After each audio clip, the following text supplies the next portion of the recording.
ఇదొక important video. ఈ వీడియోని ఎక్కడ స్కిప్ చేయకుండా చూడండి. ఈ వీడియో మీకు, మీ కుటుంబ సభ్యులకి, మీ స్నేహితులకి ఎక్కడో ఒక చోట తప్పకుండా ఉపయోగపడుతుంది. మార్గదర్శి చిట్ ఫండ్లో మోసపోయిన వాళ్ళు, మార్గదర్శి చిట్ ఫండ్లో డబ్బులు వెనక్కి రాని వాళ్ళు ఏం చేయాలి? ఈ ప్రశ్నకి ఉండవల్లి అరుణ్ కుమార్ గారు ఒక మంచి సమాధానం ఇస్తున్నారు.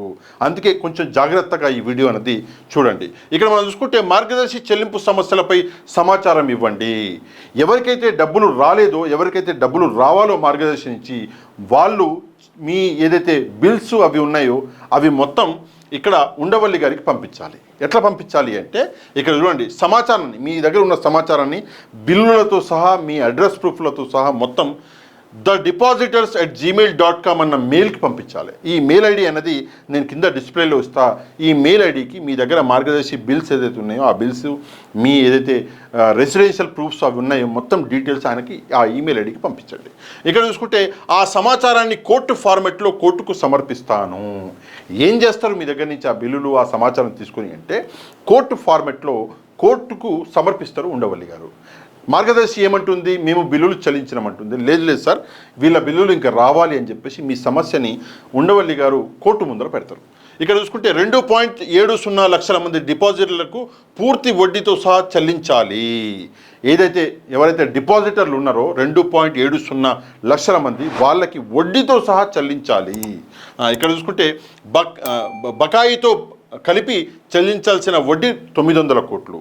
మొత్తం ఏదైతే బకాయిలు ఉన్నాయో 2.70 లక్షల మందికి బకాయిలతో మొత్తం కలుపుకొని, వడ్డీలతో కలుపుకొని 900 కోట్లు చెల్లించాలి. కానీ మార్గదర్శి చెల్లించింది కేవలం 55.39 కోట్లు మాత్రమే. 900 కోట్లు చెల్లించింది 55.39 కోట్లు మాత్రమే. అంత చెల్లించి మేము మొత్తం చెల్లించేసినామని చెప్పేసి మార్గదర్శి అబద్ధాలు ఆడుతుంది. అందుకే మీకు డబ్బులు రావాల్సి ఉంటే మీరు తప్పకుండా ఉండవల్లి గారు ఏదైతే మెయిల్ ఐడి ఉందో దానికి మీరు మీ డీటెయిల్స్ని మెయిల్ చేయండి. మాజీ ఎంపీ ఉండవల్లి అరుణ్ కుమార్. ఇక్కడ చూసుకుంటే ఈయన ఒక మంచి మాట అన్నారు అరుణ్ కుమార్ గారు. ఏమని అంటే, కోర్టుల ముందు సామాన్యుడైనా రామోజీరావు అయినా ఒక్కటే. కోర్టు ముందు ఆడు కోటీశ్వరుడైనా, సామాన్య రిక్షా తోలుకునేవాడైనా, నేనైనా, మీరైనా అందరం ఒకటే. కోర్టు ముందు చిన్న పెద్దది ఉండదు. న్యాయం ఎటువైపు ఉంటే వాడే పెద్దోడు. ఆ విషయమే అరుణ్ కుమార్ గారు చెప్తున్నారు. విషయం ఏంది కొంచెం డీటెయిల్లోకి వెళ్దాం. ఇక్కడ చూసుకుంటే రాజమహేంద్రవరం సిటీ. ఓకే, మార్గదర్శి సంస్థ చెల్లింపుల విషయంలో ఏమైనా సమస్యలు ఉంటే పూర్తి ఆధారాలు, చిరునామాతో తనకు సమాచారం ఇవ్వాలని ఉభయ తెలుగు రాష్ట్రాల్లో ఆ సంస్థ ఖాతాదారులకు మాజీ ఎంపీ ఉండవల్లి అరుణ్ కుమార్ విజ్ఞప్తి చేశారు. నేను ఇందాక చెప్పింది అదే. ఏదైతే మీ దగ్గర ఉన్న బిల్లులు ఏదైతే ఉన్నాయో మీ చిరునామా, మీ ఐడి ప్రూఫ్తో సహా ఈ మెయిల్ ఐడికి పెట్టండి. ఇది ఎవరు చెప్తున్నారు? మాజీ ఎంపీ ఉండవల్లి అరుణ్ కుమార్ గారు చెప్తున్నారు. ఓకే, ఇక్కడ చూసుకుంటే ఆయన శుక్రవారం ఇక్కడ విలేకరుల సమావేశంలో మాట్లాడుతూ, ఎక్కడ రాజమహేంద్రవరంలో మాట్లాడుతూ, ఖాతాదారుల సమస్యలను thedepositors@gmail.com అనే జీమెయిల్ అడ్రస్కు పంపించాలని కోరారు.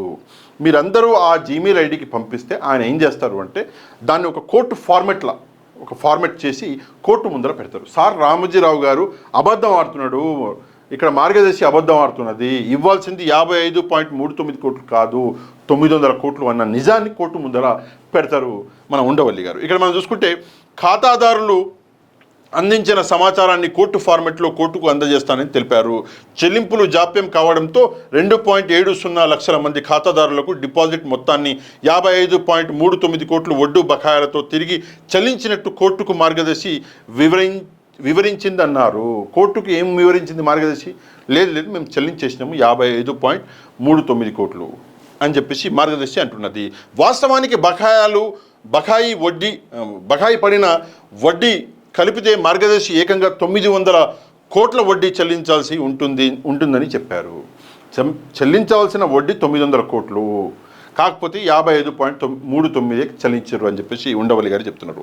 అక్రమాలకు పాల్పడితే న్యాయస్థానాల ముందు సామాన్యుడైన సెలబ్రిటీ రామోజీ అయినా ఒకటే అనే విషయాన్ని ప్రపంచానికి తెలియజేయాలనేదే ఉద్దేశంతోనే తాను ఈ న్యాయ పోరాటం సాగిస్తున్నానన్నారు. నిజమే, సామాన్యుడైనా సరే, రామోజీరావు లాంటి సెలబ్రిటీ అయినా సరే ఒకటే అని చెప్పేసి ప్రూఫ్ చేయాలని మన ఉండవల్లి గారు ఈ పోరాటం ఏదైతే ఉందో అది చేస్తున్నారని చెప్పేసి చెప్తున్నారు. కేవలం సుప్రీంకోర్టు న్యాయమూర్తుల వలనే ఈ కేసులో న్యాయం జరిగిందని చెప్పారు. సుప్రీంకోర్టు న్యాయమూర్తుల వల్ల జరిగింది, వారికి కృతజ్ఞతలు తెలిపారు. మార్గదర్శి ఫైనాన్స్లో ఆర్థిక అవకతవకలపై రిటైర్డ్ హైకోర్టు జడ్జితో న్యాయ విచారణ జరిపించాలని తెలంగాణ హైకోర్టుకి సుప్రీంకోర్టు ఇటీవల ఆదేశించిందని చెప్పారు. ఏదైతే అవకతవకలు ఉన్నాయో, ఏదైతే మార్గదర్శి, ఆ అవకతవకల మీద రిటైర్డ్ జడ్జి గారు, ఎవరు, తెలంగాణ రిటైర్డ్ జడ్జి గారితో ఎంక్వైరీ చేయించాలని చెప్పేసి సుప్రీంకోర్టు ఆదేశించింది అని చెప్పేసి ఇక్కడ చెప్తున్నారు. 45S పై పూర్తి విచారణ జరిపించాల్సిందిగా కూడా తెలంగాణ హైకోర్టును ఆదేశించారన్నారు.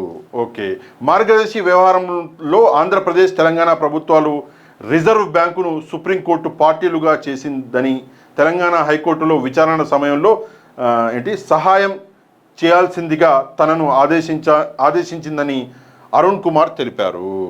ఇక్కడ ఏమైంది అంటే తెలంగాణ ప్రభుత్వాన్ని, ఆంధ్రప్రదేశ్ ప్రభుత్వాన్ని, రిజర్వ్ బ్యాంకును కూడా సుప్రీంకోర్టు పార్టీలుగా చేర్చింది. ఈ విషయం మీద మీరు కూడా సహాయం చేయాలని చెప్పేసి అరుణ్ కుమార్ గారిని కోరడం జరిగింది. చాలా మంచి విషయం, ఇది చాలా ఇంపార్టెంట్ విషయం. ఈ విచారణ 6 నెలల్లో పూర్తి కానున్నది. ఈ జనరల్గా ఏమవుతుంది, కోర్టు అనగానే మనం ఏమనుకుంటాం, ఇది ఎప్పుడైతుందో 10 ఏళ్ళు 15 ఏళ్ళు అనుకుంటాం. కానీ విచారణ తొందరగా 6 నెలల్లోనే పూర్తి చేయాలి. ఓకే, ఏదో ఒక లాజికల్ కంక్లూజన్ వస్తుందని భావిస్తున్నానని చెప్పారు. ఏదో ఒకటి అంటే ఏదైతే అవకతవకలు జరిగినాయో ఇందులో నిజాలన్నీ బయటకు వస్తాయి. అదే లాజికల్ కంక్లూజన్, అదే వెతుకుతున్నాం మనందరం కూడా.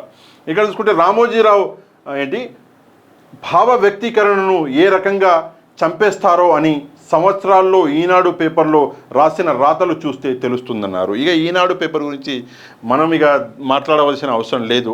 కాకపోతే నేను ఒక విషయం అబ్జర్వ్ చేసిన, ఈనాడు పేపర్ అనేది తెలంగాణలో ఒకటిలాగా ఉంటుంది, ఆంధ్రప్రదేశ్లో ఇంకోటిలాగా ఉంటుంది. తెలంగాణలో సరే న్యూస్ చేస్తున్నారు, ఏం చేస్తున్నారు అది. ఆంధ్రప్రదేశ్లో ఏకంగా ఈనాడు పేపర్ అనేది మారిపోద్ది. ఒకటే ఎజెండా ఆంధ్రప్రదేశ్లో, గవర్నమెంట్కి వ్యతిరేకంగా రాయాలి, జగన్మోహన్ రెడ్డి గారికి వ్యతిరేకంగా. మరి అది ఎందుకంటే అదే సేమ్ ఫార్మాట్ తెలంగాణలో లేదు. మళ్ళీ తెలంగాణలో మీరు ఈనాడు పేపర్ ఓపెన్ చేస్తే అది లేదు ఫార్మాట్. తెలంగాణలో న్యూసే రాస్తున్నారు, కానీ అక్కడ గవర్నమెంట్కి వ్యతిరేకంగానే రాస్తున్నారు. మరి అదేం ఎజెండానో నాకు అర్థం కాదు.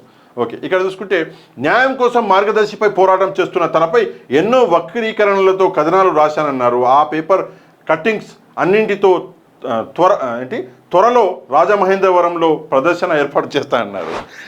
ఉండవల్లి గారి మీద మన రామోజీరావు గారు ఈనాడు పేపర్లో చాలా కథనాలు రాసినంట. ఆ పేపర్ కట్టింగ్లన్నీ పెట్టుకున్నాడంట ఉండవల్లి గారు. ఏదో ఒకరోజు రాజమహేంద్రవరంలో ప్రెస్ కాన్ఫరెన్స్ పెట్టి ఆ పేపర్ కటింగ్లన్నీ చూపిస్తా అని చెప్పేసి చెప్తున్నారు. కాకపోతే నిజంగానే ఉండవల్లి గారిని అభినందించాలి మనందరం. ఎందుకంటే ఆయన పడ్డ కష్టం అంత ఇంత కాదు.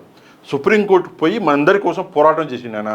అందులో నిజంగా ఈ న్యాయం మార్గదర్శి ఏదైతే వచ్చిందో వర్డిక్టు, ఈ న్యాయం గెలవడానికి ముఖ్య కారణం పాత్రధారులు అన్నీ ఉండవల్లి గారు. పాపం ఆయన బాగా కష్టపడ్డాడు, నో డౌట్.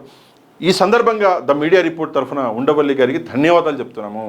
ఈ వీడియోని మ్యాక్సిమం షేర్ చేయండి మీకు తెలిసిన వాళ్ళందరికీ. కంటెంట్ నచ్చితే ఛానల్ని సబ్స్క్రైబ్ చేసుకోండి, లైక్ చేయండి, షేర్ చేయండి. నెక్స్ట్ వీడియోలో మళ్ళీ కలుద్దాం. అంతవరకు థ్యాంక్ యూ వెరీ మచ్. జై హింద్.